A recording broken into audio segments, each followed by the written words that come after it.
Going on, dudes and dudettes? So apparently some breaking news is happening for the postseason in college football. So apparently at the right before the draft started, like a couple months or so, you're able to play in these type of all-star games where it's like the Reese's Senior Bowl or some type of other collegiate senior bowl and the HBCU bowl as well.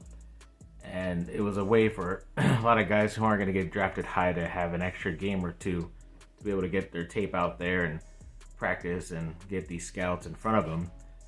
And it was always only available to guys who graduated or were seniors at least in their final year.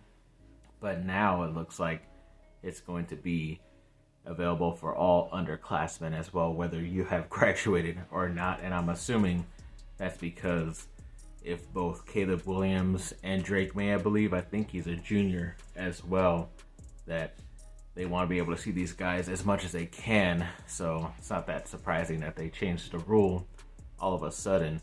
But like I said, we don't know officially if those guys are going to decide yet, but it looks most likely like they are. And of course, it's not that surprising that they all of a sudden changed the rule. So definitely looking forward to see how that goes in the near future, but hoping for the best in the end, because it could help out a lot of guys too that, were declaring early and hearing some stuff and, they get drafted later because not a lot of people have seen them scouted, but now they will be, which is pretty cool for them. So hopefully it'll make those games a little bit more enjoyable to watch as well as a fan. And then 247 Sports recently put out their top 15 early signing period recruiting basketball classes. And of course, Duke is number one. Not that surprising. They've only had 3 guys signed to that 2024 class already. USC has 3 guys as well, and they're the number 10 class, which is pretty cool.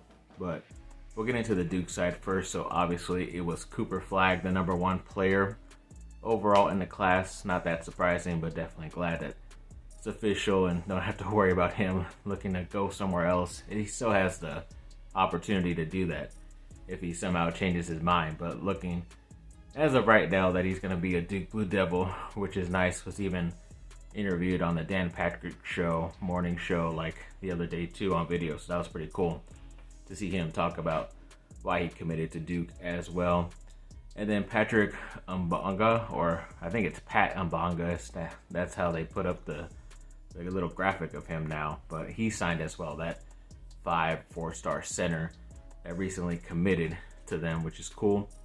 And another guy, Darren Harris, who is a 4-star shooting guard, combo guard like that. A lot of people are thinking maybe he wouldn't come, but he's already signed early. You still have to wait on guys like VJ Edgecombe and maybe the Harper kid who's considering Rutgers as well.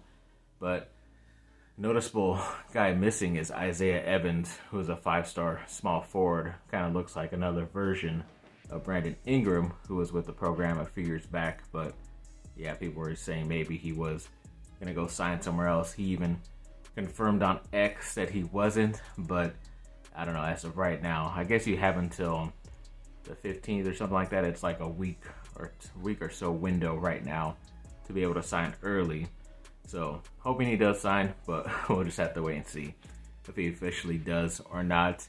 And speaking of USC's class, yes, I think the highest player rated in their class is the guy who kind of signed recently was Trent Perry, the point guard, shooting guard guy, the local product from LA. He's probably the highest rated player, but it was high enough to get him into the top 10 because I think the other 2 guys are at least top 100 players, but him, I think he's a bit higher than them. But that most recent guy from Utah, Brody Kozlowski, signed officially. And then Liam Campbell, who we talked about months ago, saying he was going to commit to USC. I think he was like a 3-star shooting guard, point guard. So yes, they're adding depth overall to their team, and a lot of guys are going to be at least staying with the program for at least a year or two. Not a lot of one-and-dones this year, like in Isaiah Collier, who's most likely going to be one and done this year. Bronny James probably would have been one and done, but I don't know. Gotta wait to see if he gets officially cleared or not to play at some point. I'm sure we'll hear that from LeBron James first, because he likes to market everything. But yeah, either way, it's a nice start for these two teams, and hopefully they get a couple more signings. You'll hear me talk about them at some point the next week or so. But yes, hoping for the best for both these teams. And last night, Grayson Allen had a pretty good game, 26 points, had a career high 8 3-pointers, and he had said he tied a career high with 8 rebounds, but one other graphic said he had 9 rebounds, so I don't know if he officially did get that new career stat or not. But either way, still a nice productive night for him, and it's obviously been proving to be a pretty good asset for the Phoenix Suns, which sucks because, like I said, it's a division that the Lakers are in, and Milwaukee probably feels pretty dumb right now for letting him go for how they did. But, you know, I still think he's one of the better players out there, and obviously shown why he is last night. And then the Boozer twins, who are obviously related to Carlos Boozer, who's an ex-Duke player when he played in college, are visiting Duke this weekend. I'm assuming they're going to be at the Arizona game tomorrow on Friday. But, yeah, overall, I think one of them, I think it's Cameron Boozer, who is considered the number 1 or number 2 overall player. I think he now is like number 2 in that 2025 class. But yeah, he's a little bit better. He's quite a bit better than his brother. But I think they're going to be a package deal where you're going to have to get both of them. And to get them as an ex-alum as their dad, you're hoping that's going to be enough for them to sign with Duke. But I hear they're talking with Kentucky and, you know, all these other places. So hoping for the best. But yeah, that one kid, Cameron, one of them is really, really good. So hoping we at least get him or something like that. And then a Chargers player was named the AFC Special Teams Player of the Week this last week. And obviously it was Darius Davis, the wide receiver, who had a kick return, 87-yard touchdown, punt return touchdown. Had like over 100 total yards punting and returning as well. So obvious that he deserved it with a return touchdown. Usually doesn't happen that often in the NFL, so congrats to him. I want to do a quick USC football recruiting update. Got quite a bit of stories, but I'm going to try to go through them as quick as possible. So when it comes to a 4-star edge out of Florida, Amari Williams, he just recently visited. That's nice to get a talented guy from the other side of the U.S. Elijah Newby, who's been committed to USC, says he's locked in no matter what as of right now, so hoping that is still the case. There is a 4-star safety, Anquan Fagans, who did put USC recently in his top list. Obviously, he was once committed to USC, but he's still a young guy, so at least it's good positive news right now that we're still on his list. A 4-star defensive lineman, London Merritt, visited recently, and that was a big time visit because he is one of the more looked at prospects out there in high school, so glad they were able to see him. And then Gabriel Relaford recently said he had a good visit with USC, so that was good to see, or good to hear, even though they did lose that game. Then 2025 cornerback Dejon Lee says USC is still a top option for him, which is nice because obviously they're going through a transition and getting a new defensive coordinator. So yes, luckily they still have high interest in us. And then 2025 top wide receiver Phillip Bell has high interest in USC as well. So yes, a lot of good guys still interested, whether it's this next 2024 class or the 2025, and a lot of defensive guys interested as well. So that's a good positive thing for USC going into their recruiting future. And then Marcellus Williams, who is a local guy, local cornerback who's committed to USC right now, was recently invited to the All-American Bowl game down there in Texas. Got his jersey officially, so that's pretty cool get for him. Definitely hope and still hoping. I think he recently said too that he's still locked in and committed to USC no matter what, so still hoping that's the case in the near future. Another name or candidate for defensive coordinator I forgot to put in for USC the other day was Phil Parker from the University of Iowa, who they have a great defense, and it's really because of him.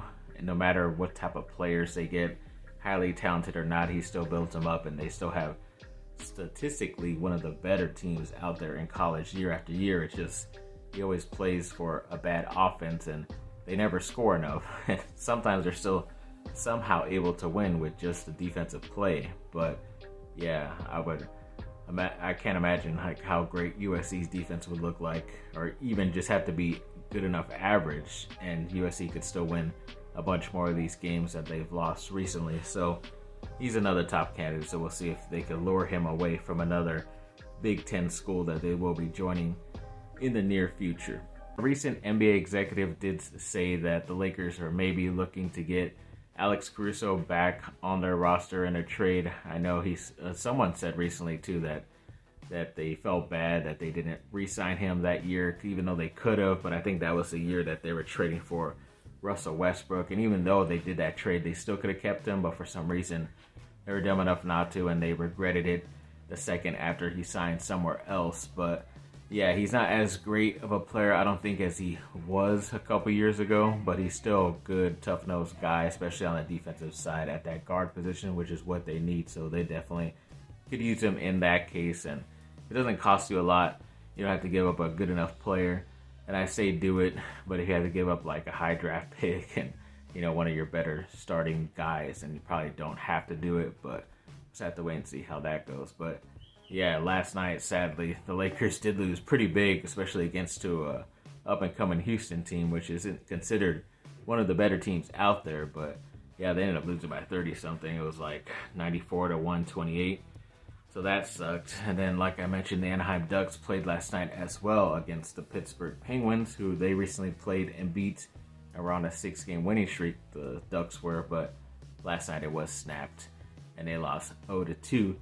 Which sucks, but it's just another reason to start a new streak, apparently. We're going streaking! So, yeah, hopefully they do end up going on a little bit of a win streak, as I said. And, yeah, nice to come back down to earth. An ex-Duke player, RJ Barrett, who plays for the New York Knicks, recently scored his 5,000th career point, which is pretty cool. Obviously, he's done it all with the Knicks so far. It's where he was drafted and got a nice re-upped contract. He's been improving every single year, which is what I like to see. I just dislike that he not only came into Duke a year early, so he was a little bit underdeveloped, but that was still a big time year with Zion and Cam Reddish. They should have won, but they were just kind of dumb. But I always think about that too. Like, I knew it was going to take him a while to get going officially and consistently in the NBA, because he is technically a year behind because he graduated a year early from high school, and his body still isn't 100% developed to the amount of years corrected that he's playing in the NBA, but